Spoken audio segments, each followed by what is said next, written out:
Eh? So you join a Minecraft server, and after about 2 minutes of failing at the lobby parkour and getting bored of survival, you decide it's time to try out some different game modes.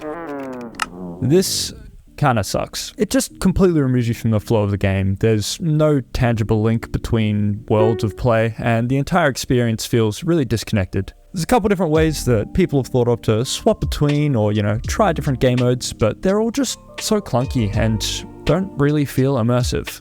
I propose a solution. Today I would like to introduce you a couple data packs that I've been working on that makes a vanilla experience with you and your friends just that little bit more engaging and adds a couple game modes. Immersive Skyblock and Immersive Creative.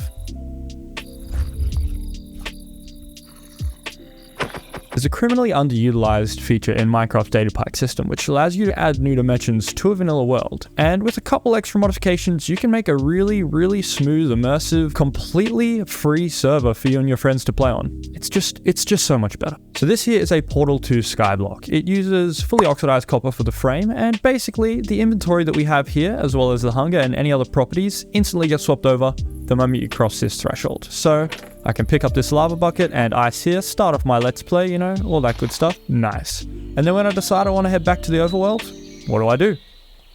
I'll walk on through. I can build a creative portal here, and then if I fly over to Castle I think is here,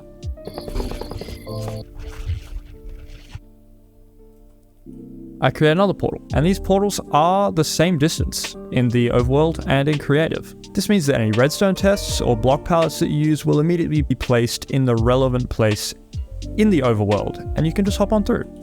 It's smooth, it's clean, it's just great. It's actually really reliable as well. You can sit right on the edge, teeter back and forth, and it just works. Under the hood, all these data packs do is add a new dimension and world generation for Skyblock and creative, meaning that if the mod pack ever breaks for some reason or I don't update it, all you need to do is just keep playing. Your world stays the same, and worst case, the portals disappear until Immersive Portals updates to the current version, and then it'll work again. Now let's go over some of the features of Skyblock.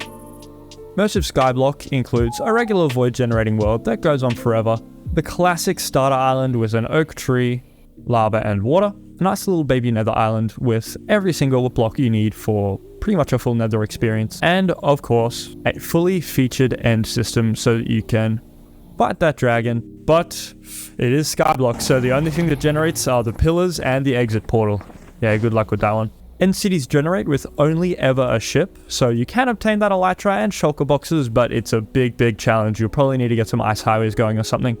And for you technical players out there, monument bounding boxes, slime chunks, swamp huts, and nether fortresses all generate. Just make sure you use a Skyblock tag before locating a structure.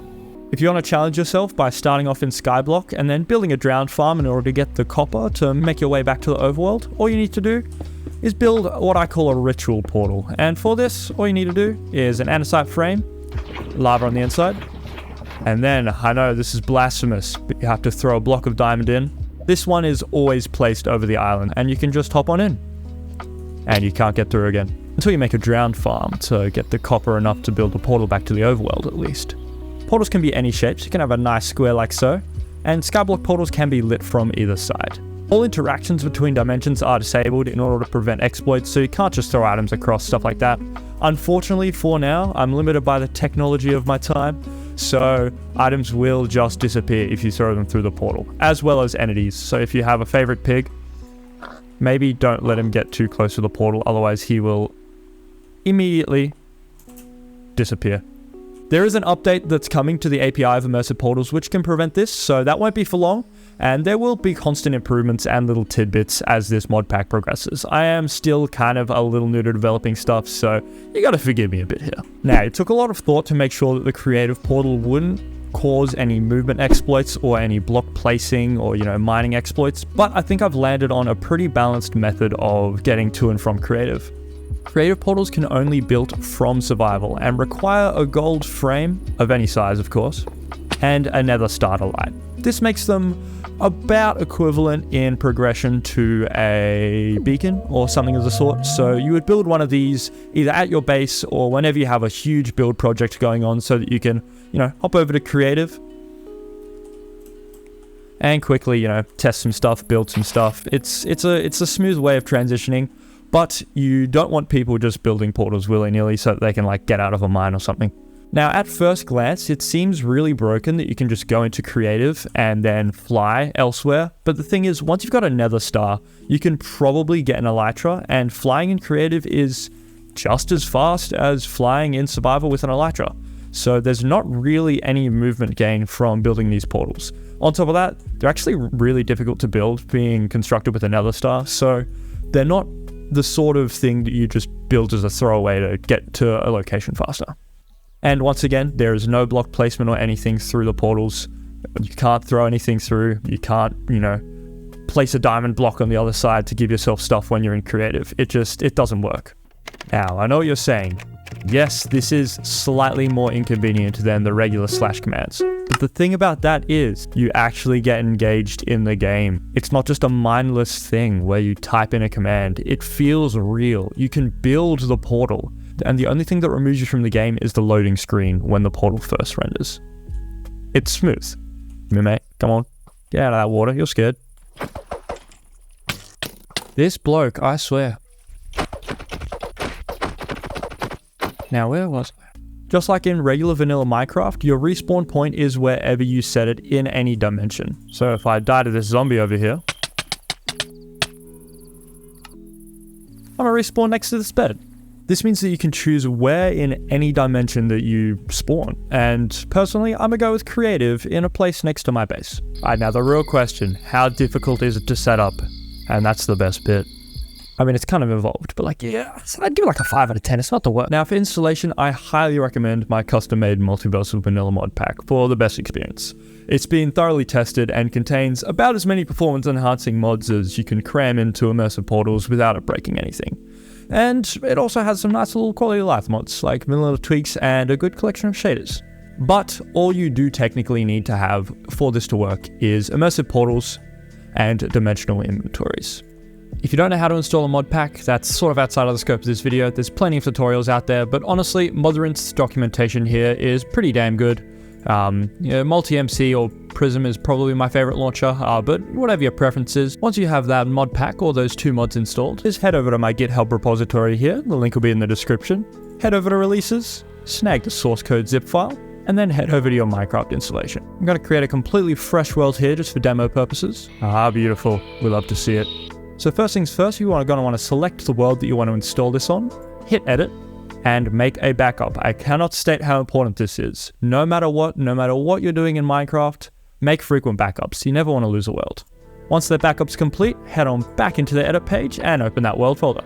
Next, head on down to downloads, open up that zip file, and drag over data packs and dimensional inventories. It'll ask you if you want to replace this dimensional pools file. Do that. You haven't configured it yet.